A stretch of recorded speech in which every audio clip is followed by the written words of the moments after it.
आदरणीय आमच्या सर्वांचे कीर्तनकारांचे गुरुवर्य युवक मित्र पंडा तात्या कराडकर तात्यांनी उत्सव केले जोरदार टाळ्या वाजवा. आणि मी तात्याच पिल्लू वाघाला सगळे घाबरते पण वाघाची पिलं वाघाच्याच मांडीवर खेळते आणि म्हणून तात्यांचं बोध मनामध्ये धरून तात्यांची निष्कामता डोळ्यापुढे ठेवून सप्त्याच्या शेवटच्या दिवशी हिशोब आपण आपल्या खर्चीने यायचं ना आपल्या खर्चीने जायचं.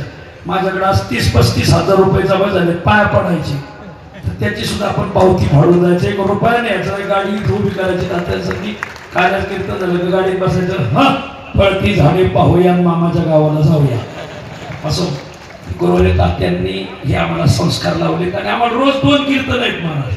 थोडं लोक आता बरं देते असो आपलं मागणं पुढं फोपाटा उडून तात्या आल्या आल्या आमच्या सोनवणे साहेबांना पहिलं विचारतात हिशोबाचं कसं काय पहिलं विचारतात.